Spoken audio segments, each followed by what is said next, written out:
Vamos a dar comienzo a la sesión. Buenos días a todos nuevamente. Es un placer darle la bienvenida a nuestra comunidad virtual de serie educativa titulada Manejo de Condiciones Crónicas a nivel primario. Mi nombre es Liz María Tirado, soy gerente de proyecto del Fideicomiso de Salud Pública y seré su facilitadora en la sesión de hoy. La serie educativa está compuesta por 10 sesiones que surge gracias a una colaboración entre la Universidad Central del Caribe junto al Fideicomiso de Salud Pública de Puerto Rico, la cual se llevará a cabo semanalmente en 1 hora y media de duración. Estas sesiones proporcionan educación, técnicas y discusión de casos y el manejo en el tema de las condiciones crónicas utilizando la metodología del proyecto ECO. Los animamos a tener la cámara encendida para promover el aprendizaje colaborativo y aumentar la interacción. La sesión número 2, vamos a estar, ¿verdad?, con la doctora Ramos, que nos va a estar hablando de las terapias adecuadas y ayuda psicológica en el manejo de las condiciones crónicas. Ahora pasamos, ¿verdad?, a lo que sería la didáctica de hoy, que va a estar dirigida por la doctora Ramos en la terapia adecuada y ayudas psicológicas en el manejo de las condiciones crónicas. Adelante, doctora. Hola, saludos a todos nuevamente. Pues como ya les dije, mi nombre es la doctora Luz Ramos. Voy a estar en un ratito en la mañana de hoy hablando de las terapias adecuadas de ayuda psicológica, pues en el manejo de las condiciones crónicas. ¿Por qué este tema y por qué es tan importante? Puedes pasar a los objetivos para explicarnos un poquito.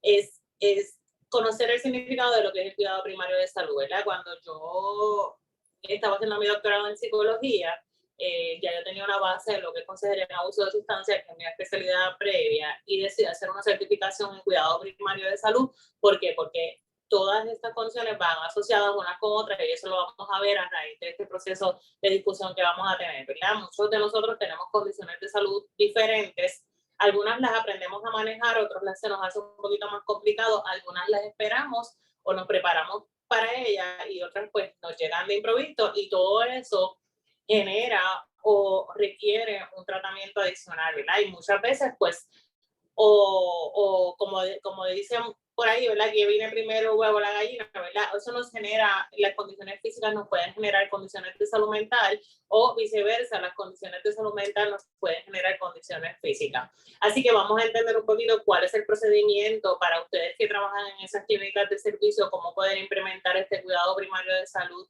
en sus pacientes, ¿verdad? Entender cuál es la importancia de esos beneficios y por qué es importante trabajarlo.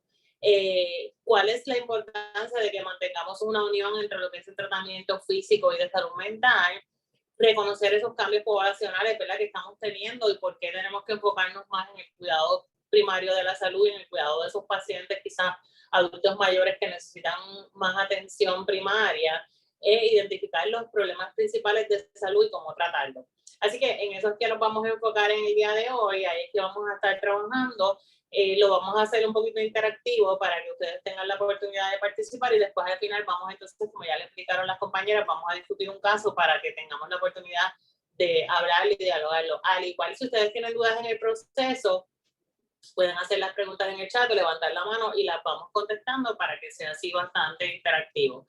Se puede pasar la próxima.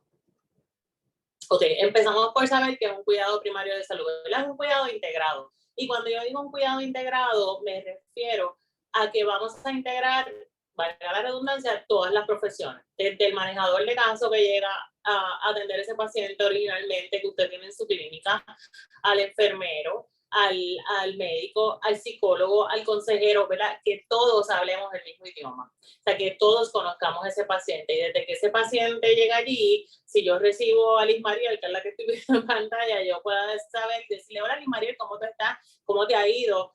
¿Te atendió el médico? ¿Qué has visto? ¿Qué te has hecho? ¿Te estás tomando los medicamentos? ¿Verdad? Y que no es que se viole la privacidad del paciente, pero que todos sepamos cuál es la condición de Liz Mariel, por qué llega a la clínica para todos poder ayudarle y que Liz Mariel se sienta que está siendo atendida. Perdóname, Liz Mariel, que te coja de ejemplo, pero es que te tengo ahí en pantalla.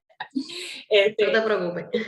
Y que Liz Mariel se sienta que está siendo atendido, que todo el mundo conoce cuál es su situación y que todo el mundo la está tratando de ayudar para que ella lleve ese tratamiento adecuado. Y a eso nos referimos con cuidado integrado. Muchas veces en nuestras clínicas tenemos todos esos servicios, fine, pero el médico atiende al paciente por su lado, el enfermero le hace su seguimiento inicial y se lo pasa al médico, el psicólogo lo atiende por su lado y no tenemos esa comunicación constante entre profesionales para conocer cómo de una forma u otra el paciente está llevando el tratamiento adecuado, cómo está teniendo una adherencia a su tratamiento, cómo se está tomando sus medicamentos y cómo esa depresión o esos síntomas de ansiedad lo están llevando a que no llegue un tratamiento adecuado. Así que eso es lo que tratamos de hacer en este proceso, de que esto se comuniquen entre sí y puedan llevar ese tratamiento adecuado. A su vez, esto lo hace más accesible al paciente, ¿verdad? Y yo agradezco desde que vinieron estas clínicas de salud primaria para que, porque ese seguimiento está allí, ¿verdad? Ellos tienen todas esas sesiones, ¿verdad? Esos centros 330, ¿verdad? Y tienen todo eso allí, que si logramos esa comunicación constante, pues entonces el paciente lo hace más accesible y lo tiene allí, no tiene que ir a 20 citas. A veces sabemos que estos pacientes no tienen transportación para llegar a su clínica y allí tienen todos los servicios. Así que eso lo hace entonces mucho más accesible. Ahí mismo podemos medir el progreso de servicio, ¿verdad? Yo puedo ver a través de la documentación que tengo en ese paciente si el paciente está siendo más adherente a su tratamiento, si está recibiendo la ayuda adecuada, cómo ha mejorado en sus condiciones. Voy a tener accesibilidad a sus laboratorios, a sus exámenes y voy a ver cómo él ha ido mejorando y que el paciente a su vez se sienta seguro y en un contexto de comunidad de servicios de salud. O sea, todos nos vamos a comunicar y le vamos a dar ese servicio al paciente. Así que eso es lo que nosotros esperamos que se dé en ese centro de cuidado de primario de salud y por lo que vemos la importancia de que ustedes conozcan este servicio para que lo puedan ofrecer de una manera más adecuada y que sea de beneficio sobre todo para el paciente y para nosotros como profesionales, porque el paciente va a ser más adherente al tratamiento. Cuando el paciente es más adherente a su tratamiento, mejora en sus condiciones físicas y así evita un servicio excesivo de cuidado de salud, porque está recibiendo lo que tiene que recibir. Puedes pasar a la próxima. ¿Cuáles las características de cuidado del primario de salud? El paciente sabe dónde buscar ayuda, ¿verdad? Y cuando hablamos de buscar ayuda, pues el paciente sabe que si él tiene una necesidad de que necesita un consejero, un trabajador social, el médico, el psicólogo, todo lo va a tener accesible en esa clínica, ¿verdad? Y todo ese servicio va a estar ahí disponible. Tiene una comunidad de tratamiento, ¿verdad? Se siente aceptado en este sitio y se siente tratado y sabe dónde va a recibir toda la ayuda disponible. Se siente comprendido en el proceso y atendido, porque como todos estamos hablando el mismo idioma y todos conocen su situación, va a saber que va a estar atendido por todos los profesionales y va a tener todo el tratamiento que necesita en ese momento. Allí mismo se le coordinan todos los servicios en un mismo lugar. O sea que si hasta yo en oportunidades que he tenido de trabajar en clínicas de servicio, hasta trabajo social, coordinación de pagos de servicio, no tengo alimento, pues te conseguimos una compra, ¿verdad? Y toda esa ayuda se le brinda en ese mismo sitio y él sabe dónde tiene que ir y dónde él va a recibir todos esos beneficios. Los medicamentos muchas veces se dan, todo eso se da y esto no es nuevo, esto lo veíamos, yo me acuerdo cuando yo era chiquita, mis papás, yo me enfermaba, me llevaban a un CDT, ¿verdad? Y ahí uno recibía como que todo el servicio. Se perdió en un momento dado y ahora otra vez está como que tratando de recuperarse, pero necesitamos darle como que ese enfoque para que pueda seguir funcionando, ¿verdad? Y tiene un trato particular y se identifican todos los problemas, ¿verdad? Porque esto es una comunicación directa, ¿verdad? Y tenemos que verlo como no un servicio de que yo voy a estar una hora con mi paciente, por ejemplo, yo como psicóloga me voy a sentar una hora con mi paciente porque a veces este paciente, si no está acostumbrado a este proceso y no tiene adherencia, pues ya yo tengo que saber que a lo mejor yo estoy en el pasillo parada y voy al paciente y lo saludo y ahí mismo le pregunto, ¿cómo estás? ¿Te estás tomando los medicamentos, verdad? Y voy llevándolo poco a poco hasta que llegue y se siente en mi oficina y a lo mejor lo tengo 10 minutos en mi oficina, pero lo tuve ahí. Ya llegó, ¿verdad? Ya le empecé a ofrecer ese servicio. Ahí mismo contacto al médico y le digo, mira, te quiero presentar al médico y lo voy llevando en ese proceso para que él vaya entendiendo cómo se da y cómo se va llevando ese proceso y él pueda sentirse que está atendido y que está recibiendo todos los servicios necesarios sin ser presionado en el proceso para que se sienta que lo estamos obligando a llevar un tratamiento que a lo mejor él no entiende o no sabe cómo lo quiere llevar. Puedes pasar a la próxima. Okay. El médico primario es la base fundamental de este servicio, pero a la misma vez la enfermera, el manejador de casos o cualquier personal de la clínica puede identificar cuál es el servicio que necesita ese paciente y cómo lo va a referir. Por ejemplo, el paciente llega con una condición de diabetes crónica, ¿verdad? Pero a la misma vez está deprimido y el médico está atendiéndole esa situación de diabetes, sabe que su azúcar está descontrolada, pero a la misma vez él empieza a contarle que tiene problemas con su hijo, con su familiar, que tiene problemas con su hermano, que no está durmiendo bien, ¿verdad? Y el médico puede identificar que él tiene algunos síntomas depresivos, ¿verdad? O que tiene alguna situación de salud mental. Y ahí mismo el médico puede llamar a ese psicólogo, el psicólogo llega a su oficina, a la oficina del médico, conoce al paciente y poco a poco lo va llevando en ese proceso de servicio, ¿verdad? De la misma manera, la enfermera identifica que el paciente tiene una cita con el psicólogo o con el consejero, pero tiene la presión alta o una azúcar descontrolada, pues ahí mismo le puede decir, mira, déjame ver si el médico te puede ver en este momento para que entonces te dé ese servicio. Y hacemos una coordinación de servicio y el paciente ya se va con una base de lo que tiene que hacer y de lo que tiene que seguir, ¿verdad? Yo sé que a veces es complicado porque a veces tenemos muchos pacientes, pero si lo hacemos de una manera adecuada, funciona. Y se lo digo porque yo lo he trabajado en diferentes centros y se hace y funciona adecuadamente porque se le da todo el servicio. Los servicios quizás son más cortos en el momento, pero se puede ir coordinando hasta que el paciente se acostumbre al proceso y vaya coordinando su cita, ¿verdad? Entonces, tanto el médico primario como el profesional de la conducta se mantienen en contacto directo para hacer esos referidos entre sí y que se le dé ese seguimiento a la par para que el paciente reciba de ambas partes o de todas las partes del proceso esa ayuda que necesita y pueda llevar tanto esa adherencia al tratamiento como ese compromiso con su salud, ¿verdad? Y ese cuidado primario que necesita en ambas partes, de trabajar ambas condiciones a la misma vez. Entonces, pasar a la próxima.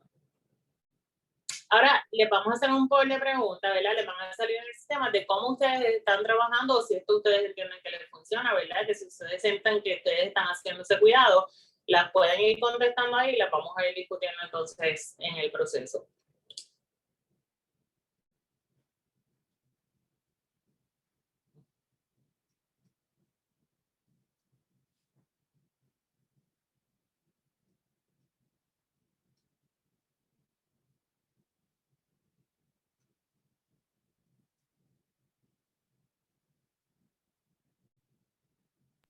Ya han ido contestando 12 personas, 13 personas.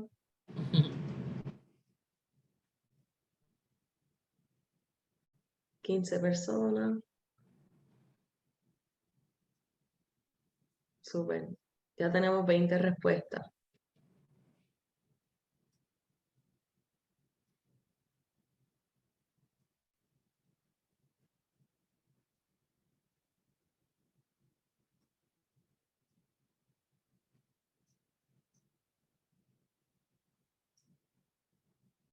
Ahora podemos compartir las respuestas. Gracias. Ok, si lo ofrecemos, ok, mira qué chévere. La mayoría dice que sí lo ofrecen, un 81% que está súper bien, y otros tienen comunicación pero no constante, que también es bueno. El 4% que es el mínimo no se ofrecen y el 4% piensan implementarlo. Y igual piensan que es de gran beneficio para el paciente. No sé si alguien me quiere contar desde su experiencia cómo es esa comunicación entre los profesionales, si lo ven a través de récord electrónico, porque yo sé que muchas veces tenemos el contacto a través de récord electrónico, o hay esa comunicación entre el profesional y esa confianza de ir a donde el médico o el psicólogo o el consejero a llevar esa información. No sé si alguien quiere expresarse en el aspecto. No veo si alguien levanta la mano o algo, Liz María, me deja saber. Sí, te puedo notificar. Pueden.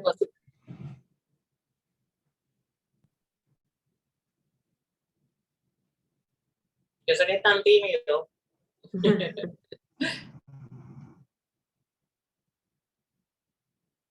Igual si tienen la oportunidad pueden quitarle automáticamente el micrófono, si no, igual lo pueden escribir en el chat y nosotros lo podemos leer en el caso de que no puedan utilizar el micrófono.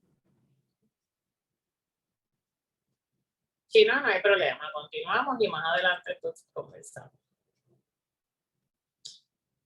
Lo importante del asunto, ¿verdad?, es entender que es un beneficio para todos, ¿verdad? Es un beneficio tanto para el centro como para los pacientes, ¿verdad? Y que ayuda a esa adherencia al tratamiento y de que se manifieste en ese proceso de cómo el paciente va a seguir su tratamiento de aquí en adelante y cómo va a recibir esos servicios. Y también la confianza entre los profesionales de la salud, ¿verdad? De que se puedan comunicar entre sí, compartir los casos y no solamente basarse en una discusión temprano y por la mañana como se hace en muchos hospitales, sino que también se dé ese proceso de dinámica de saber yo referir ese caso y de entender que si el paciente necesita ayuda y ofrecérsela para que el paciente se sienta en la confianza de que, oye, no es lo mismo que yo le diga, mira, toma, lleva esta carta al psicólogo, que el médico vaya y yo como psicóloga le diga, oye, mira, tu médico me refirió que estaba preocupado por ti porque no te estás tomando los medicamentos y tu azúcar está descontrolada o tu alta presión está subiendo mucho, ¿verdad? Y hablarle de esos riesgos que tiene y verificar y indagar por qué lo está llevando a no seguir ese compromiso con ese tratamiento o no tomarse los medicamentos. Muchas veces nos encontramos pacientes de que hoy en día con toda esta situación que hay de las adicciones, ¿verdad? Y del miedo que se crea en muchas ocasiones, de que yo no me voy a tomar los medicamentos, es una queja constante que me da porque yo no quiero crear una adicción a ese medicamento, sobre todo en el caso de los medicamentos de salud mental, pues no me los tomo porque yo no quiero ser adicta a ningún medicamento. Y entonces uno como profesional tiene que tener el conocimiento de cuál medicamento es el que le estamos refiriendo y saber explicarle cuál es ese proceso de ese medicamento, ¿verdad? De decirle, mira, no es que tú no te tomes el medicamento porque vas a crear una adicción, es que el medicamento es cuando tú lo necesites, te lo tomas cuando el médico te lo indique, cómo el médico te lo indique y el tiempo que el médico te lo indique y para lo que te lo indique, ¿verdad? Y esa psicoeducación que hacemos con ese paciente lo va a ayudar a él a entender un poquito más ese proceso de la medicación y a entender que hacer esa comparación de que, por ejemplo, como el doctor Calvo dice muchas veces, o hemos dicho en otras ocasiones, de que según tú tomas un medicamento para el azúcar y te mantienes estable, así mismo debes tomar un medicamento para la salud mental y llevar ese proceso en el tratamiento. Así que eso es bien importante y eso es por lo que queremos entonces enfocarnos en esta área. Puedes pasar a la próxima. Ok, ¿cómo se combina este tratamiento, verdad? Pues salud mental y salud física, ¿verdad? Que ya lo hemos hablado en el proceso. Yo tengo un paciente de salud mental que tiene condiciones físicas o viceversa, pues entonces voy a hacer las combinaciones para que se lleve ese tratamiento adecuado y que el paciente pueda recibir el tratamiento tanto de psicólogo, de psiquiatra y de profesional de la salud médico en el área que sea enfocada, ¿verdad? Su condición. Puede ser también salud mental y uso de sustancias, ¿verdad? Que muchas veces se da que está el consejero allí, el paciente no sabe cómo buscar esa ayuda y entonces nosotros podemos hacer ese referido al consejero o el consejero también referirlo a la parte física o a la parte de salud mental.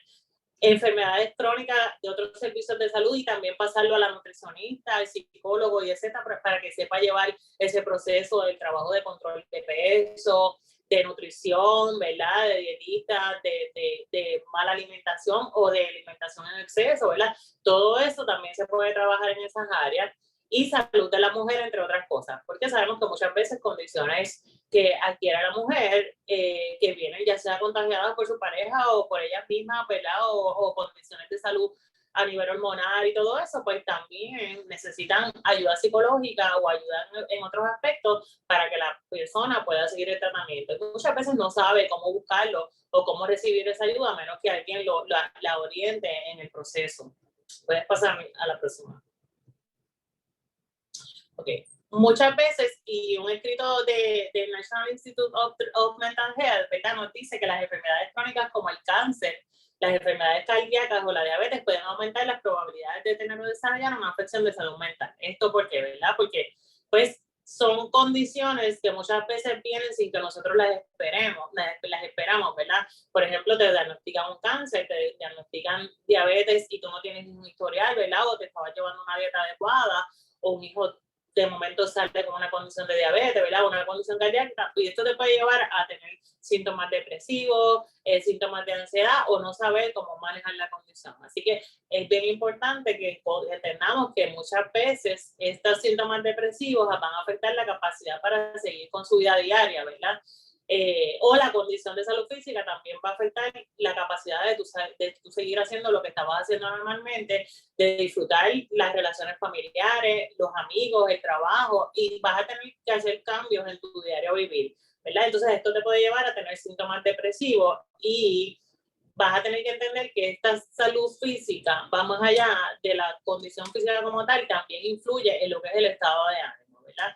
Esto es una enfermedad médica grave con muchos síntomas incluidos en el caso de la depresión, entonces puede también crearles tristeza, desesperanza, falta de energía, falta de aumento de apetito, dolores o molestias, dolor de cabeza, calambre, problemas digestivos sin causa física, entre otros. No solamente esto puede ser ligado a lo que es la depresión, sino también usted puede tener una confusión, ¿verdad?, entre lo que puede ser el manejo de la condición física y el manejo de los síntomas depresivos, que muchas veces da trabajo identificarlos por la situación particular que está viviendo, ¿verdad? Y muchas veces a usted le detectan un cáncer, no lo trabaja adecuadamente en cuestión de salud emocional, le crea estos síntomas y usted no va a poder identificar si los síntomas vienen a raíz de su condición de cáncer o a su condición de depresión. Ya una vez usted empieza a recibir ambas ayudas y ambos tratamientos, pues entonces va a poder identificar en qué momento usted se está sintiendo sus síntomas físicos o cuándo trabajar esa situación de salud mental. Y ahí entonces es la importancia de la combinación del tratamiento y de llevar entonces ese tratamiento adecuado. Puedes pasar a la próxima. Otros problemas médicos crónicos que tienen un mayor riesgo de síntomas depresivos, pues obviamente los pacientes de Alzheimer, que también pues cuando empiezan a tener esos síntomas iniciales también pueden crear cambios en su estado de ánimo. Enfermedades autoinmunes como el lupus eritematoso, la artritis reumatoide, la psoriasis, y estos son síntomas que cuando vienen condiciones autoinmunes crean mucha inflamación en el cuerpo, crean ronchas, crean muchos dolores musculares, que eso pues obviamente, como le dijimos anteriormente, va a causar daños en el funcionamiento diario de usted como persona, va a tener días buenos y días malos, como yo les digo a mi paciente, y eso le va a crear cambios en su estado de ánimo, porque a lo mejor usted tiene entonces que empezar a faltar el trabajo, no va a poder hacer las cosas adecuadamente, no va a poder compartir con su familia como estaba acostumbrado, y van a haber muchos cambios particulares. Igual el cáncer, las enfermedades coronarias, la diabetes, la epilepsia, las condiciones de VIH-Sida, el hipotiroidismo, que también crea cáncer, cambio de tumores, ¿verdad? Esclerosis múltiple, Parkinson y accidentes cerebrovasculares. Todas estas enfermedades vienen a raíz de cambios que usted va a tener en su diario vivir, por lo que también entonces, si usted no lo trabaja adecuadamente, también pueden crear condiciones emocionales que le van a afectar y que por eso es la importancia de trabajarla a la par.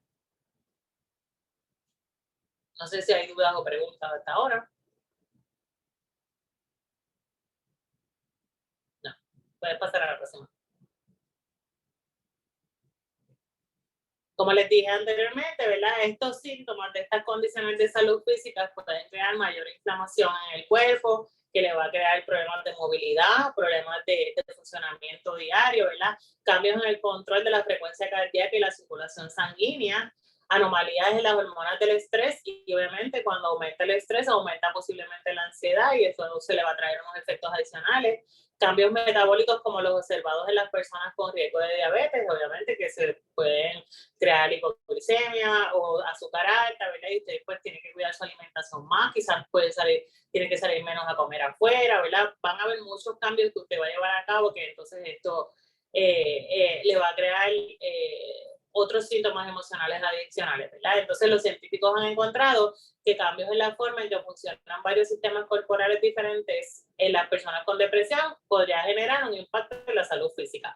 O sea, que si usted tiene síntomas depresivos y no tiene ninguna condición física, también puede empezar a presentar estos síntomas o condiciones físicas relacionadas a los síntomas depresivos. Por ejemplo, si usted está ansiosa, puede sentir palpitaciones constantes en el corazón, ¿verdad? Ojo, yo no estoy diciendo que si usted padece de ansiedad no se cuide el corazón, ¿verdad? Yo siempre que recibo un paciente me dice, no, es que estoy teniendo mucha ansiedad o que usted se hizo todas las pruebas habidas y por haber a nivel físico, porque siempre hay que descartar que no sea otra situación particular.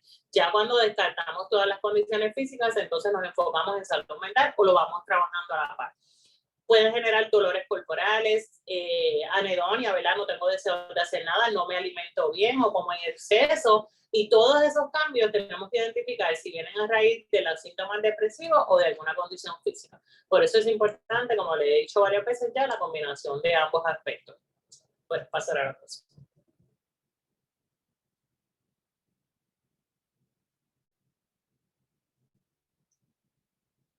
Se fue. Se fue en blanco, ¿verdad? Un segundo. Voy a compartirlo nuevamente. Disculpe.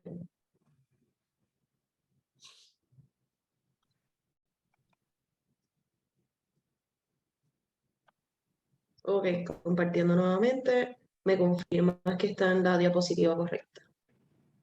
Entiendo que sí. Ok, aquí esto es otro estudio que conseguí también del National Institute of Mental Health, donde dice que hay estudios que indican que la salud mental de las personas que padecen enfermedades crónicas se ve más frecuentemente afectada que quienes no la padecen debido a múltiples factores, entre ellos obviamente el tener una enfermedad crónica que genera malestar físico, que es lo mismo que ya le he hablado anteriormente. En ocasiones no es posible controlar ese malestar, ¿verdad? Y crea situaciones poco controlables. Y esto pues entonces le genera tristeza y ansiedad. Por ejemplo, una persona que tiene una condición de artritis reumatoide o una condición de fibromialgia, que vemos bien común, pues sabemos que muchas veces no puede levantarse a trabajar, no puede seguir su diario vivir, le crea unos dolores bien fuertes en el cuerpo y esto va a crear cambios en su estado de ánimo. Por lo que entonces es importante trabajar ambos aspectos, ¿verdad? Otras personas pueden crear entonces una dependencia mayor al uso de medicamentos para sentirse estable diariamente y para poder funcionar un poco mejor. Tienen que mantenerse usando medicamentos constantes y esto les genera entonces muchas preocupaciones y ansiedad. Tienen que ir más a sus citas médicas, que esto implica un gasto mayor de dinero en cuestión de pagos de deducibles, uso de medicamentos y todo eso. Falta el trabajo para poder asistir a sus médicos. O sea, lo que le crea problemas familiares también, porque la familia muchas veces no entiende este proceso, menos tiempo para dedicar a otras actividades, o sea, por ejemplo, no puedo asistir al trabajo, no puedo asistir a un juego de mi hijo porque tengo dolor o porque tengo una cita, ¿verdad? Y hay 20 complicaciones que traen adicionales estas condiciones de salud.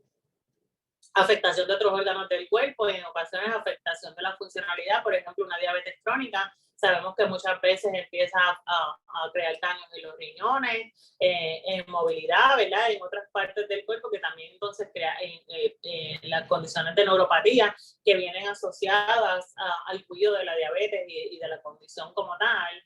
Afectación de la autoestima, porque por ejemplo hay condiciones de salud que no son visibles, pero hay otras que son visibles, como por ejemplo decir una artritis psoriática o alguna condición que causa inflamación en el cuerpo o que crea algún cambio físico, pues entonces también crea problemas de autoestima o de cómo yo me siento, ¿verdad? De mi movilidad, de cómo reacciono a la enfermedad que estoy teniendo, también eso afecta la autoestima muchas veces.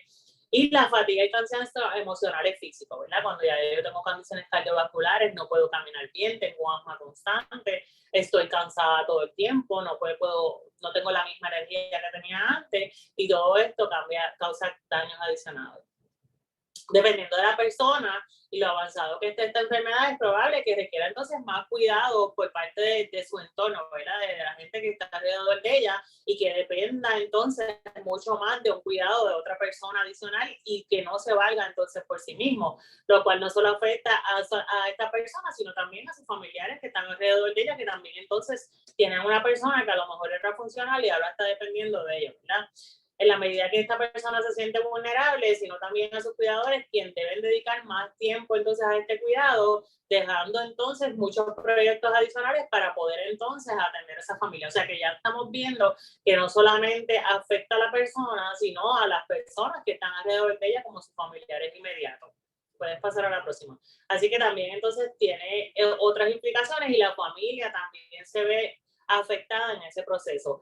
O sea, que nosotros como clínica de servicio o como centro de cuidado también debemos enfocar esa orientación a esa familia, ¿verdad? A ese cuidador, a esa persona que le está brindando la ayuda y que muchas veces es la única persona con quien se puede desahogar es cuando va a esas citas médicas con la persona que está al lado de ella o si tiene alguna ayuda adicional en esa clínica que entonces le pueda brindar ese servicio, ¿verdad? Entonces el diagnóstico de esta enfermedad crónica y los impacta a ellos también, ¿verdad? Impacta a todo el sistema familiar y las dinámicas que se van a dar dentro del interior del hogar, ¿verdad? Por lo que entonces se necesita darle esa oportunidad no solamente al paciente, sino también a los familiares de manejar esas emociones. Déjelo que se exprese, ¿verdad?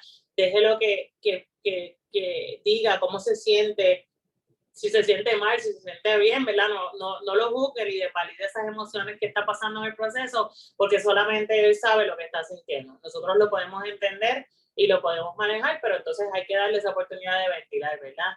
Deje lo que saquen esas emociones, ¿verdad? Usted como persona que lo está escuchando, como cuidador, como médico, no le diga, no te preocupes, todo va a estar bien, sino puede validarle la información y decirle, mira, te entiendo, yo sé que es difícil para ti, ¿verdad? Yo sé que el proceso es difícil y tenemos que trabajar y adaptarnos poco a poco a esos cambios, ¿verdad? Identificarle a esas personas de apoyo que no lo juzguen ni lo invaliden, ¿verdad? Que le hagan sentir bien y que puedan servirle de ayuda en ese proceso. A veces estas personas lo que necesitan es que los escuchen o desahogarse o simplemente descansar un ratito, ¿verdad? Porque se sienten cargados en el proceso. Aceptar los cambios en las actividades del diario vivir. Muchas veces explicarle, mira, tu familiar no es que no quiera hacer las cosas, es que no las puede hacer igual. O sea, tienes que entender el proceso de cambio. A veces va a tener días buenos, a veces va a tener días malos, a veces hay días que se va a sentir bien, hay veces hay días que se va a sentir mal. Así que tenemos que entender ese proceso de cómo se está dando para validarle a esa persona de que no siempre vamos a tener la misma energía. Encontrar nuevos pasatiempos o formas de distracción, ¿verdad? Enseñarle a estas personas que tenemos que buscar otras formas de enfocarlo, ¿verdad? Si antes íbamos al parque a correr, pues ahora quizás podemos caminar un poco, caminar dentro de la organización, hacer juegos de mesa, buscar otras estrategias donde bregar con las plantas, ¿verdad? Trabajar con las plantas, cosas que te ayudan a sentirte mejor y a sentirte con más energía o más manejo de la situación, ¿verdad? Fomentar actividades de autocuidado. Ahora hay muchas cosas de wellness, ¿verdad? Muchas actividades de cosas terapéuticas, de escuchar música de terapia, hacer algún tipo de ejercicio suave, ¿verdad?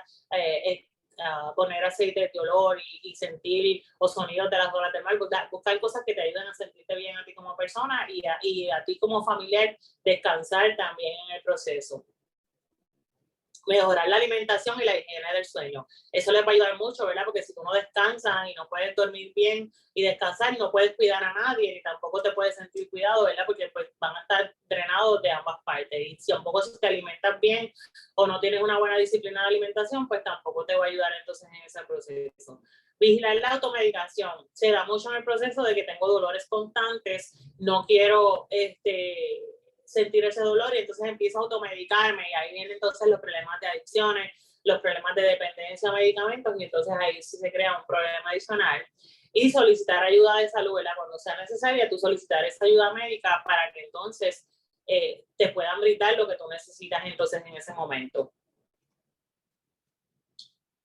Puedes pasar a la próxima. Otro pool que vamos a hacer, ¿verdad? Te pregunto, ¿cómo funciona el apoyo familiar dentro de tu centro de servicio? ¿Se está brindando? ¿No se está brindando? ¿Entienden ustedes que hay posibilidad de hacerlo? Pienso que es importante considerarlo e implantarlo. ¿Qué ustedes creen? Vamos a ver.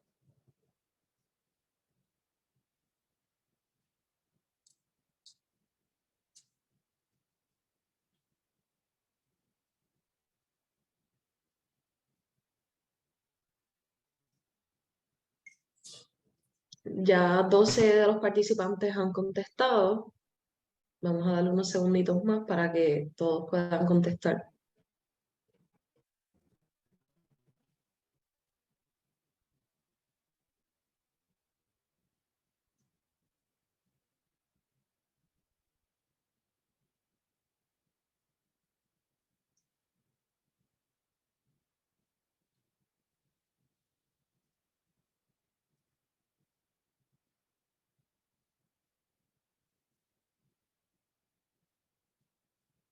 Ok, yo creo que podemos compartir las respuestas.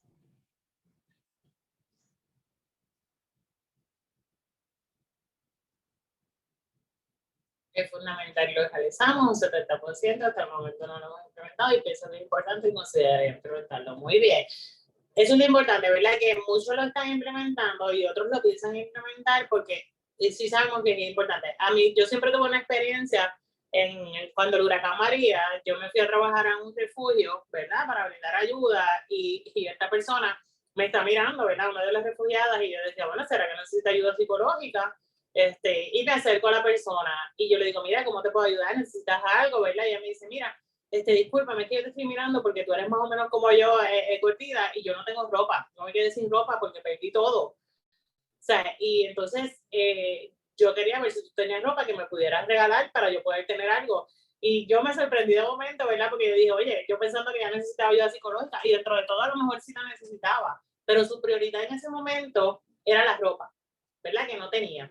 Y quizás nosotros como profesionales de la salud nos enfocamos en ayudar a esta persona en resolverle la situación particular o XY, y no nos fijamos que a lo mejor está pasando por una situación o necesidad de alguna de otra parte, ¿verdad? O a lo mejor ese familiar lo que necesita es que lo escuchen, como les dije ahorita, ¿verdad? O que les ayuden a canalizar algún tipo de ayuda, ¿verdad? Y por eso es importante y es fundamental que brindemos este servicio de ayuda a la familia también, porque a veces eso le da un alivio, no solamente físico, sino emocional a esta persona, y lo puede manejar y carga esas energías para poder seguir brindando esa ayuda a ese familiar. A lo mejor con un día de descanso, a lo mejor si yo le consigo un cuidador adicional, a lo mejor si yo coordino para que otra familia le ayude, o cualquier ayuda que esa persona necesite, a lo mejor no tiene compra, ¿verdad? Y que yo pueda decirle a un trabajador social, enfócalo, o ayúdalo a que maneje la situación o que libere esos estresores, le puede ayudar a esa persona entonces a seguir adelante.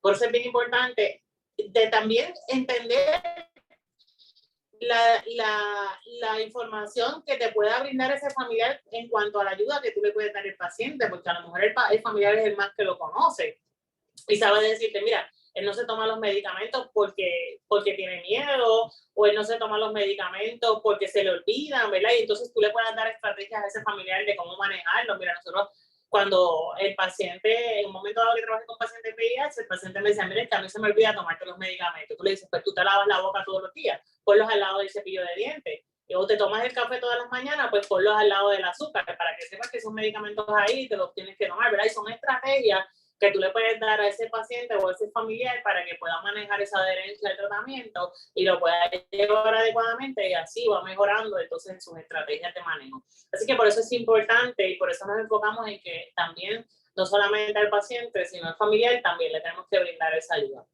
Puedes pasar a la próxima. Okay. Esto es un poquito de estadísticas en cuanto a cómo vamos a ver la población de aquí en adelante, y por eso es que sepamos que a la hora de brindar el tratamiento a dónde nos tenemos que enfocar, ¿verdad? Aquí nos dice que para el 2050, 2.089.000 personas, 492.000 habitantes, ¿verdad? Van a ser la mayoría mayores de 65 años, 646.411 van a ser mayores de 65 años. Solamente 255.964 tendrán entre 0 a 14 años. O sea, que nuestro enfoque para cuando nos sigamos preparando y de aquí en adelante, y eso no se está viendo solamente en el 2050, sino ya se está viendo en las estadísticas hoy en día, la población adulta mayor son los más que van a tener esa necesidad, ¿verdad? Y los más que vamos a tener hoy en día, porque sabemos que hay un problema de procreación, ¿verdad? De que la gente se está yendo, de que no quieren procrear, de que hay 20 situaciones, o sea que los adultos mayores van a ser más, o sea que las necesidades de servicios van a ser más enfocadas en esa área. O sea que si nosotros vamos preparando esta generación que va subiendo, o estos adultos que están ahora mismo en la edad contemporánea o un poquito más adultos, y les vamos dando esos servicios, pues esto va a mejorar y la salud va a mejorar. Y el enfoque va a mejorar en esa área. Y ellos van a tener una mejor calidad de vida, van a tener un mejor servicio, y entonces van a sentirse mejor y van a requerir menos servicios médicos o menos servicios de salud mental. Pero es importante que nosotros tengamos esos detalles para saber a quién nosotros vamos a servir de aquí en adelante, ¿verdad? Entonces, en el perfil de enfermedades crónicas, esto lo saca el Departamento de Salud, nos dice que 4.8% de la población de 18 años o más autorreportaron haber tenido un infarto agudo del miocardio. O sea, estamos hablando de 4.8, que a lo mejor usted mira eso no es tanto, pero estamos hablando de 18 años o más, o sea que sí es preocupante, ¿verdad? Porque sí, las horas de vida, las situaciones de estresores que estamos viviendo pueden causar estas situaciones de salud. El poco cuidado de la alimentación, todo eso, pues puede causar esta situación y nos puede llevar entonces a crear una enfermedad crónica. 7.2% autorreportaron haber sido diagnosticados con enfermedad coronaria o angina. Otra preocupación más, ¿verdad? 13.5% de la población de 18 años o más reportaron haber sido diagnosticados con diabetes, y el 0.7% de las mujeres de 18 años o más reportaron haber tenido diabetes estacional. sea, que son complicaciones de salud que vamos a ver de aquí en adelante que hay que seguir tratando. El 19.7% de la población de 18 años o más reportaron haber tenido un diagnóstico de artritis y el 17.2% de la población de 18 años o más reportaron haber tenido un diagnóstico de asma alguna vez en su vida y 10.1% reportó aún tener asma, o sea que bastante se quedan con el asma, perdón. Y aún así hemos visto, y que no tengo las estadísticas específicas, pero con la situación del COVID, estas situaciones de asma han empeorado un poco y mucha gente pues ha generado también otras condiciones respiratorias que han venido a raíz de estas situaciones. Así que tenemos que estar pendientes de estas enfermedades crónicas y cómo esto va a afectar la calidad de vida de estas personas para de aquí en adelante seguir entonces atendiendo a estas poblaciones particulares. Voy a pasar a la próxima. Okay. Estos son los 10 principales problemas presentados en la población a tratar, ¿verdad? Y entonces encontramos que hay un dolor de pecho, ¿verdad? Y esto pues sabemos que está bien ligado a los estresores de vida que estamos viviendo, a las condiciones de salud, a la alimentación, a las horas, ¿verdad? Y a los problemas de sobrepeso en muchas personas, el dolor de espalda crónico, la fatiga, los mareos, la somnolencia, inflamaciones en el cuerpo, problemas para respirar, insomnio, dolor abdominal y entorpecimiento. Si vemos estas condiciones de salud, tenemos que, como yo les dije al principio, saber y descartar si estas condiciones de salud vienen ligadas a alguna condición física en particular o vienen ligadas a algún padecimiento de salud mental que también pueden presentar muchos de estos síntomas, como por ejemplo la ansiedad, viene relacionado mucho a lo que es sentir el dolor de pecho, la fatiga, el malestar, ¿verdad?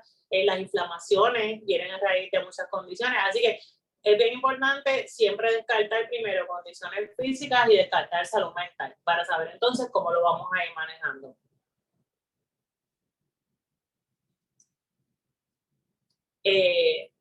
Otras condiciones que también están relacionadas con salud mental, asma, la diabetes, enfermedades cardiovasculares, dolor de estómago, obesidad y abuso de sustancias. Sabemos que eso lo vamos a ir tocando poco a poco a medida que vamos discutiendo las sesiones y vamos a ver entonces la relación que hay una entre otras, pero estas condiciones tenemos que tener mucho cuidado porque tienen mucha correlación o concurrencia, ¿verdad?, con las condiciones de salud mental, ¿verdad? Y eso ya está probado, hay muchos estudios que lo dicen y que hay que tratarlas porque hay una relación bien directa con ellas. Por eso siempre es importante, y cuando tú vas a un psicólogo o a un profesional de la salud, siempre en el diagnóstico de salud mental, ¿verdad?, siempre te dice, ojo y ve que este diagnóstico no vaya ligado a alguna otra condición de salud mental. Así que siempre es importante descartar esa situación. O a otra condición de salud física, perdón. Puedes pasar a la próxima. Ok, esto es ¿cómo se llama esto? Un crucigrama o un palabrograma que quise ponerles aquí porque habla de diferentes palabras en diferentes contextos, ¿verdad? ¿Qué quiere decir esto? Y no siempre es así, pero tenemos que ver la relación que hay entre la depresión, que es igual a que muchas veces vas a sentir muchos síntomas físicos o mucha somatización de síntomas, y esto también te puede causar mucha ansiedad. Por ejemplo, yo tengo síntomas depresivos y no me estoy alimentando bien, entonces no duermo bien tampoco, pues me puede crear mareo, me puede crear malestar físico, me puede crear dolores en el cuerpo, me puede crear muchas situaciones de salud físicas que si yo no estoy clara en que lo que estoy padeciendo es una depresión o no lo estoy visualizando como tal, me va a crear muchas condiciones de salud física o mucha ansiedad. Si ustedes van a una sala de emergencia, pueden preguntarle a ustedes en su clínica cuántas veces le llegan pacientes con dolor en el pecho o condiciones cardiovasculares, ¿verdad? O condiciones de dolores musculares o dolores de cabeza, y usted le hace muchos estudios y no presenta ninguna condición física, ¿verdad? Muchas veces esto va ligado a cuando usted hace una investigación, pues va ligado a que la persona puede estar padeciendo una depresión o una ansiedad. Pero si usted no tiene un profesional de la salud mental en su clínica o en su hospital, pues va a ser difícil descartarlo o usted buscar la ayuda, porque a lo mejor usted le dice al paciente, mire, váyase y vaya a un psicólogo y el paciente se va a ir y no va a hacer nada. Ahora, si usted tiene ese servicio allí en su clínica o en el hospital, pues entonces usted puede ponerle una consulta y el médico indagar un poquito más allá. Yo tuve una experiencia hace un tiempo atrás que tenía una condición de salud y me hospitalizaron, ¿verdad? Y entonces de momento llega esta psicóloga, yo estaba con mi esposo y mi hija, y me dice, mira, para hablar con usted, porque me refirieron que usted tuvo X situación, ¿verdad? Y yo le digo, yo me empecé a reír y yo digo, no, es que yo soy psicóloga. Y me dice, pues no importa, vamos a hablar un ratito. Y yo le digo, ah, pues está bien, pues hablamos. Y entonces me dice, ah, pues le dice a mi esposa y a mi hija salgan. Y yo le digo, no, es que ellos no tienen que salir si ellos son mi esposa y mi hija y me conocen. Y no, pero vamos a hablar. Y la psicóloga insistía. Y yo pues me reía, obviamente, pero cuando me pongo a hablar con ella, ella me dice, pero tú tienes algún estresor que te haya llevado a esto. Yo le digo, no, yo estoy bien, ¿verdad? Y entonces me voy en esta negación, ¿verdad? De los estresores que yo podía tener al momento. Y cuando empiezo a decirle todos los trabajos que yo tenía, todo lo que hacía, ella me dice, oye, pero ¿cómo tú me vas a decir a mí que no tienes ningún estresor si mira todo lo que me estás diciendo? Y uno entonces en ese momento hace el análisis y dice, oye, mira, a lo mejor sí, yo no me estoy cuidando adecuadamente, o a lo mejor no estoy procesando las cosas como deben ser, pero quizás si ella no tiene esa interacción conmigo o no me hace esa consulta, yo no puedo visualizar qué cambios tengo que hacer en esta perspectiva de vida, ¿verdad? Y entonces ahí es que uno ve más allá de que quizás todos estos síntomas que estás presentando vienen atados a una condición de salud física, pero vienen atados también a estresores adicionales que estás teniendo. Y ahí entonces es que uno tiene que empezar a hacer cambios en la vida y esa ayuda que tú puedas tener es la que te va a llevar entonces a tomar las decisiones adecuadas. En el hospital, yo siempre me voy por la visión de que eso se debería hacer en todos los hospitales, tener un psicólogo o un profesional de la salud o un consejero que pueda hacer ese seguimiento inicial y pueda hacer estas pruebas para determinar estas situaciones. Yo, de los que conozco pocos en el Hospital Damas de Ponce, tanto para niños como para adultos, se da esa dinámica de que tienen psicólogos en consultoría. Me parece que es algo que se debe hacer en todos lados, pero pues no está en mis manos completamente, así que por lo menos yo trato de orientarlos de la importancia de que se reconozca que siempre tenemos que tener pendiente de que no siempre es una condición física solamente o una condición de salud mental, sino que puede ir atada una con la otra. Puedes pasar a la próxima. Ejemplos de trabajo en equipo que lo había mencionado ahorita, pero aquí se lo doy un poquito más detalle, ¿verdad? El manejador de casos recibe al paciente, no sé cómo ustedes le llaman en las clínicas, pero entonces hace una intervención breve. Esto lo puede hacer a la enfermera, puede hacerlo el manejador de casos, cualquier persona que usted tiene al frente que hace una entrevista inicial, ¿verdad? Usted hace una intervención breve, hay diferentes modelos de intervención breve, hay diferentes talleres que se preparan de expert, ¿verdad? Como nosotros le llamamos, para que usted aprenda a hacer ese seguimiento, un seguimiento que lo puede hacer cualquier profesional, ¿verdad? O cualquier persona que trabaje en la clínica y puede determinar qué tipo de ayuda necesita el paciente, ¿verdad? El paciente va a una cita médica, el médico determina o identifica que tiene entonces necesidad psicológica y lo refiere al psicólogo o viceversa, ¿verdad? De la misma manera, el psicólogo puede pasarlo al trabajador social si determina que hay alguna situación particular social en el hogar, ¿verdad? O algún otro profesional te ayuda, por ejemplo, un dentista, un farmacéutico, un consejero, un nutricionista, ¿verdad? Y a eso se ha referido, ¿verdad? De la misma manera, le hace referido entonces para que busque sus medicamentos o reciba su ayuda con un psiquiatra. Lo puedes referir a terapias de familia o alguna terapia de grupo de la que usted tenga en su centro o de la que usted identifique que le pueda ayudar. Y es una colaboración entre todos, una comunicación entre todos que se puede dar adecuadamente y que lo va a ayudar entonces a usted a manejar a ese paciente de una manera más adecuada. Se me está acabando el tiempo. Pasa la próxima. Prometí que a las 12 terminaba, así que me quedan 2 minutos. Estas son pruebas de seguimiento que le vamos a compartir los enlaces en el chat para que usted las tenga. Ojo con las pruebas de seguimiento. Yo siempre digo, usted las puede hacer, pero si usted no tiene una ayuda donde le va a brindar a ese paciente y ese paciente le indica que tiene idea suicida o que está muy ansioso, usted tiene que saber dónde lo va a referir si usted va a usar estas pruebas. ¿Por qué? Porque no lo puede decir, mira, si saliste con síntomas depresivos o tienes idea suicida o tu depresión está bien alta, tu ansiedad, y usted lo va a dejar ir y ese paciente pues puede cometer hacerse daño, ¿verdad? O hacerle daño a alguien. Así que si usted va a hacer estas pruebas, ojo, ¿dónde lo va a referir? Para que entonces se pueda recibir la ayuda adecuada. De todos modos, le comparto el enlace para que las vea. Puedes pasar a la próxima, que yo creo que están las muestras de las pruebas por ahí. Estos son los enlaces, puedes pasar a la próxima. Ustedes los van a tener en el chat y se los vamos a compartir. Estos son otros ejemplos que tenemos. Esta es un brief screening que se hace, sorry, que está en inglés, pero ustedes lo pueden hacer en español. Y aquí va a determinar si hay algún tipo de uso de alcohol o sustancias o algún tipo de discernimiento inicial que usted pueda hacer en unas pruebas cortas, pero esto lo hace con el fin de buscarle ayuda al paciente, no por mero saber, ¿sabes? Si lo va a implementar en su clínica, que le puede ayudar a mucho, usted sepa que tiene que saber entonces dónde referirlo. Puede pasar a la próxima, que yo creo que son las otras pruebas que hay. Está para medir post-traumatic stress disorder, ¿verdad? Igualmente, si usted va a intervenir con una persona que tiene un post-traumatic stress disorder, tiene que saber cómo lo va a manejar o a dónde lo va a referir para que reciba la ayuda adecuada. Pero están estos tipos de seguimiento también que se hacen. Puede pasar al próximo, que yo creo que es de... ok, aquí entonces tenemos 5 áreas de tratamiento cuando va a atender ese paciente. Y ya estamos terminando para dejarlo con el caso clínico. Esto es bien importante. Usted va a hacer un seguimiento inicial, ¿verdad? Va a mirar qué factores de riesgo, cuáles las conductas o síntomas que está presentando ese paciente y cuál es la actitud que tiene hacia el tratamiento que va a referir, ¿verdad? Después va a determinar cuál es el plan que usted va a hacer con ese paciente, cómo usted intervino con él, le va a llamar por teléfono, le va a recordar la cita, le va a hacer un seguimiento de alguna manera, cómo le va a asistir, ¿verdad? Este le llaman la 5A porque es en inglés, ¿verdad?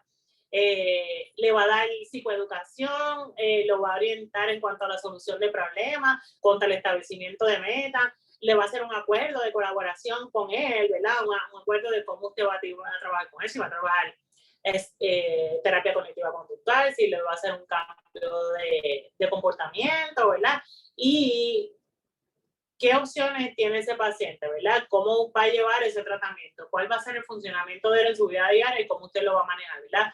Todo esto usted lo va a implementar en un plan de tratamiento, ¿verdad? Lo que llamamos un plan de tratamiento y un action plan para ese paciente, ¿verdad? Donde va a tener una lista de metas que sean enfocadas en el paciente y que él las establezca con usted para saber lo que quiere trabajar, una lista de estrategias de cambios de que él quiere mejorar en su conducta, ¿verdad? Y cómo va a llevar ese seguimiento y cómo usted lo va a seguir llevando a cabo y ayudándolo en ese proceso, para que entonces él pueda lograr esos cambios y pueda llevar ese tratamiento adecuado. Esto lo puede hacer usted con su equipo de trabajo, con el médico, con el consejero, con la persona que más usted está enfocada en el tratamiento del paciente. Puedes pasar a la próxima. Que también entonces son 5 áreas cuando no hay adentro del tratamiento. Aquellas eran las 5A, estas son las 5F, ¿verdad? Porque sabemos que el paciente muchas veces no está comprometido con el tratamiento. Usted entonces va a trabajar en explicarle la relevancia de ese cuidado de salud, ¿verdad? Explicarle cuál es la ayuda adecuada que él va a recibir, cómo va a llevar esa visita, cuál es el estatus del tratamiento, cómo usted va a lograr ese cambio en ese paciente, ¿verdad? Cuáles son los riesgos de no recibir la ayuda adecuada y cómo, si no lleva un tratamiento a corto y largo plazo, puede tener otras complicaciones de salud que no lo van a llevar a tener un cuidado adecuado, ¿verdad? Cuáles son las recompensas que él va a tener en cuanto al cuidado de ese paciente, ¿verdad? Y cuántos beneficios él puede obtener si lleva la ayuda adecuada o recibe la ayuda que tiene que recibir, ¿verdad? ¿Cuáles son las barreras o las cosas que él se puede encontrar en el camino o que él pone que no lo dejan lograr el cambio, ¿verdad? Una vez usted lo identifica, lo va a ayudar a él a trabajarlo para que entonces él pueda lograr esos cambios. Y repetirse la discusión en cada visita, ¿verdad? Mira, tómate los medicamentos, estás haciendo esto, ¿verdad? Repetirle esa ayuda constante que necesita para que la pueda llevar entonces adecuadamente. Y así entonces usted va a llevar una mejor adherencia en ese tratamiento y un mejor tratamiento del paciente.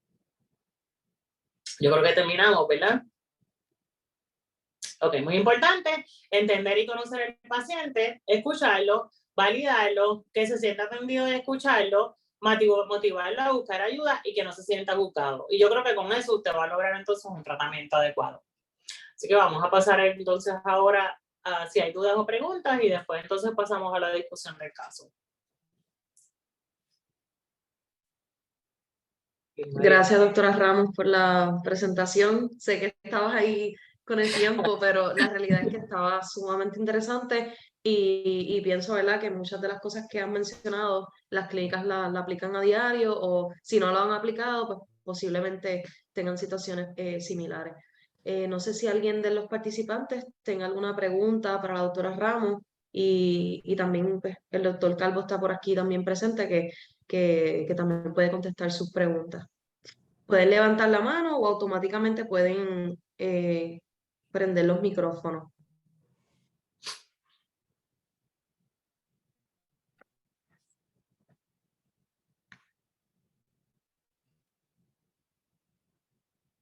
Veo, Ámbar, no sé si prendiste el micrófono, ¿tienes alguna pregunta o duda?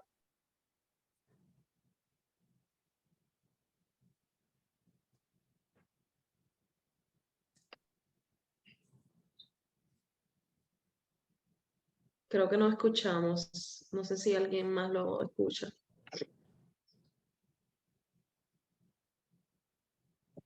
Igual pueden escribirlo en el chat que yo con mucho gusto pues lo voy a leer por ustedes.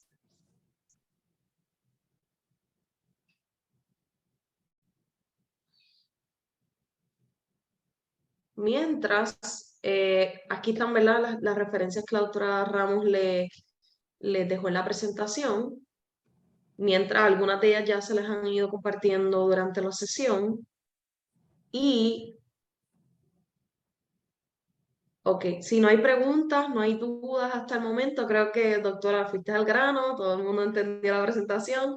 Así que, sí, igual, si tienen preguntas antes de que se acabe la sesión, la pueden hacer en el chat, que con mucho gusto pues sacamos unos minutos para contestarlas. Ahora pasamos a lo que sería la presentación del caso. En esta parte tengo por ahí, creo que Francelis nos va a ayudar a presentar el caso. Hola, saludos. Pues el caso viene siendo femina de 59 años, con una escolaridad hasta 10º grado. Llegó de seguimiento sin ninguna queja al momento. El historial de la condición actual es hipertensión, diabetes tipo 2, alteraciones en arterias coronarias, angina, CKP y depresión mayor, con historial médico de hiperlipidemia, apnea del sueño, cirugía laser en retina, cateterismo, tiroides y un historial familiar de condiciones cardíacas. Con factor de riesgo de obesidad y medicamentos que utiliza actualmente es Lírica, Humalog, Synthroid, Questran, Clonopin, Wellbutrin, y le realizan un ultrasonido de tiroides que están dentro de los valores normales. El paciente no realiza los laboratorios y no asiste a sus citas de seguimiento. Una de las preguntas fueron, cuando el paciente se presenta a la clínica, ¿qué estrategias podemos utilizar para que mantenga la adherencia al tratamiento?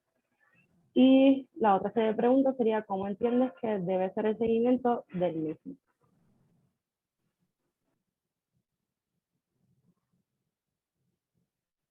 Gracias, Franceli. No sé si alguno de los participantes tiene alguna pregunta o duda sobre el caso. El caso fue recibido la semana pasada por alguno de los participantes. Lo sometió anónimo, es por eso de que no tenemos aquí el nombre de quien sometió el caso. Pero si tienen dudas y preguntas hasta el momento, pueden hacerlo ahora.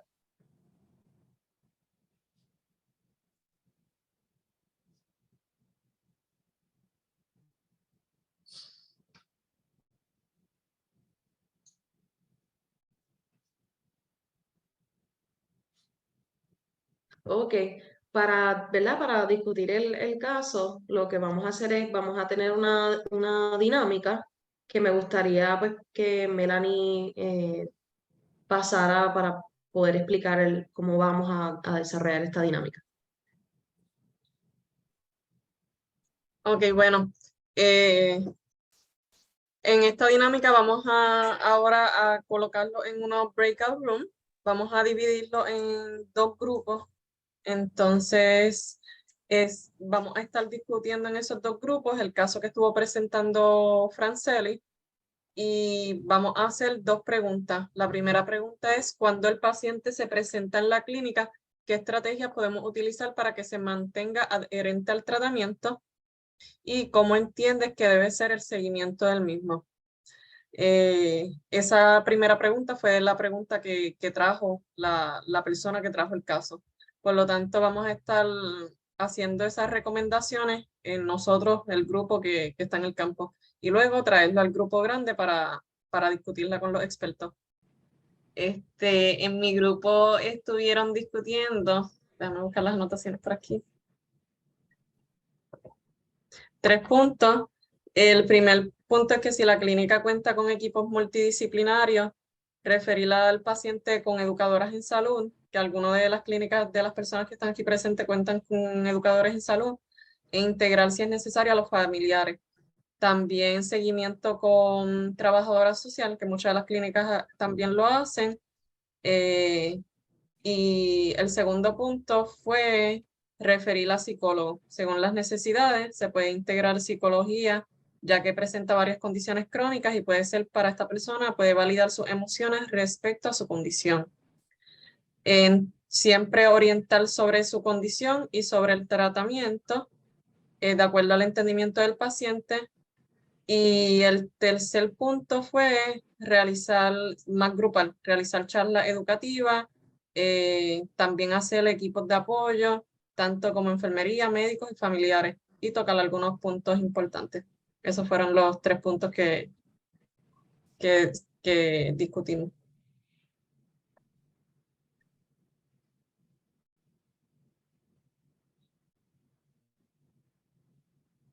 En el otro grupo, ¿quiénes estaban presentes? ¿Algún voluntario que nos quiera contar un resumen de lo que se discutió?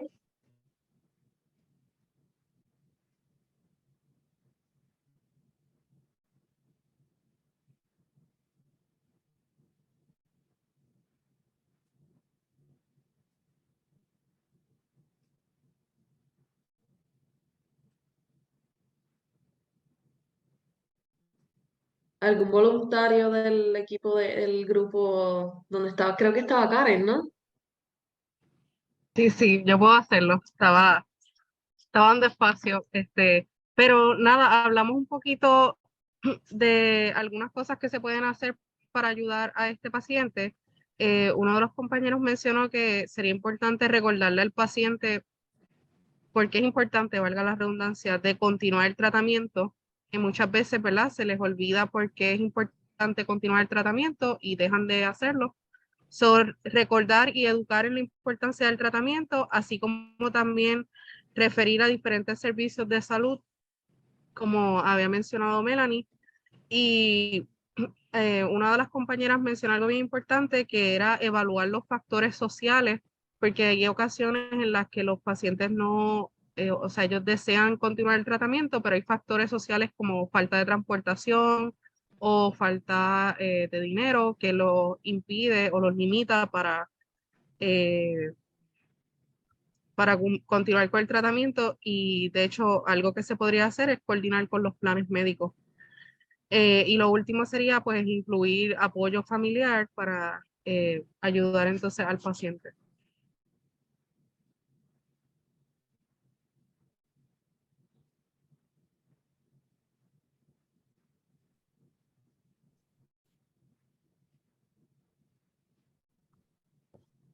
Sí, básicamente ese sería, ¿verdad? Los dos grupos. Nos dividimos en dos, así que no sé si la doctora quiera mencionar algo sobre lo que se discutió en los dos grupos Sí, antes de pasar a la básicamente, postprueba. yo voy a dejar, yo invito al doctor Calvo, yo sé que no nos queda mucho tiempo, pero yo sé que a lo mejor él tiene algo que opinar, pero yo siempre pienso que nos debemos enfocar en la adherencia al tratamiento. Primero, como ustedes dijeron, ¿verdad?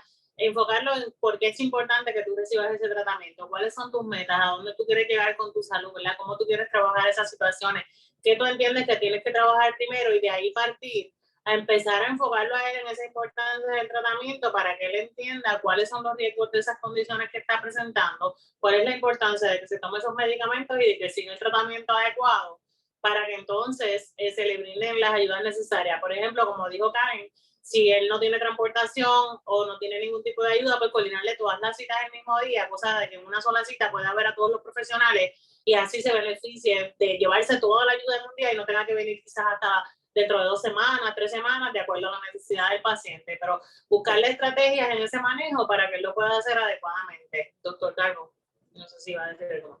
Sí, eso mismo que acaba de decir la doctora Ramos, es bien importante tratar de citar los pacientes en clínicas como la mayoría de aquí, que son policlínicas, son clínicas que tienen más de un manejo del paciente que sea el mismo día. Es bien importante eso porque ahí pueden ver. Lo otro es hacer intervenciones motivacionales. Pacientes que no vienen o que faltan a citas, muchas veces es porque no, ¿verdad? Hay muchos factores en cuestión de seguimiento de cita. Las citas, si el paciente es de mayor edad o si es edad media y todavía no tiene toda la parte de sistema electrónico o de seguimiento, ¿verdad? Yo sé que hay citas que hay clínicas que mandan mensajes de texto, hay clínicas que llaman el día antes. Eso es bien importante, ¿verdad? Uno no puede esperar que un paciente que tiene un montón de problemas en su vida, ya este paciente tiene un montón de enfermedades, posiblemente problemas sociales, posiblemente problemas de salud mental, depresión, ansiedad, lo que sea, ¿verdad? Tiene un montón de medicamentos.